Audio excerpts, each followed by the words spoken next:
Seven has gotten taller, which is honestly the problem. I thought my video the other day would have put in perspective for everyone kind of like the timeline we're on. But a lot of people, I think, are still not understanding that we don't have that much longer with Seven. And a big part of that is his growth. I think if he had stayed stunted, like the one time you want a horse's growth to be stunted, he doesn't.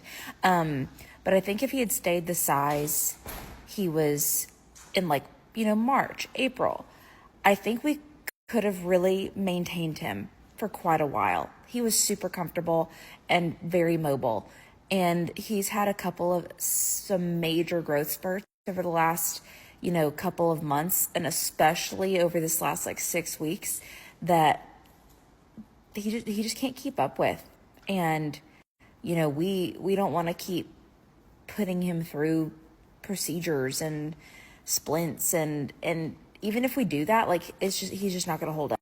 So that's why we have, like I said in that video, our daily checklist, all the little markers that we're he has to be able to do this to say that he's happy throughout his day and that he had a good day. And that's why we're being really strict with that list. So good morning, Seven. Num num. Happy breakfast. Yeah, I got them at Christmas. I have them kind of everywhere, and I just never took them down. I'll link them. If they're okay with it, then you see them on social media. If they're not okay with it, then you don't see them on social media. Kennedy with a hunter under saddle stallion. So Kennedy and Good, Better, Best. Kennedy and who was I thinking of?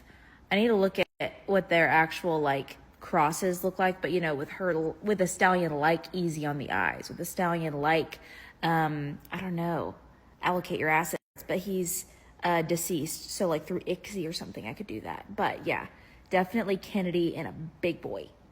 I don't really see a point in breeding all 5 of my does this year at the same time. So what I'm planning on doing is Honey and Bee will be past the normal range of breeding for their first freshening by the winter.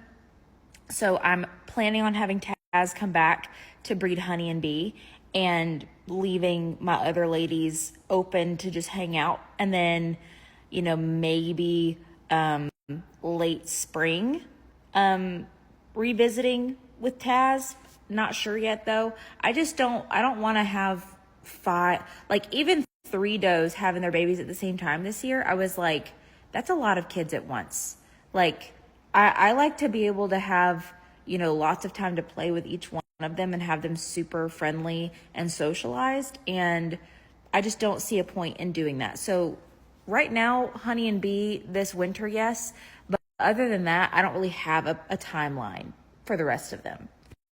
Denver and Waylon breed paint mares every single year. So Denver and Waylon, other people own paint mares that they breed to them. Now, if someone owns a paint stallion and they said to me, hey, I want to purchase an embryo from you from one of your mares to breed to my paint stallion, absolutely. Or if they were hey, I'll buy the baby in utero if you breed to my stallion. Possibly that kind of deal, if it was a paint stallion. But I don't show paints. I don't have the ins and outs contact wise to sell paint babies. I'm sure I could, but it's just not I don't know the bloodlines and all the stuff I do the quarters. And since I'm usually breeding to potentially show those babies myself, it's just not something that I'm looking to do at this moment. Yes, he has a list that encompasses the ability to get 14 points throughout the day. And anything under 10 points, we are saying is a bad day.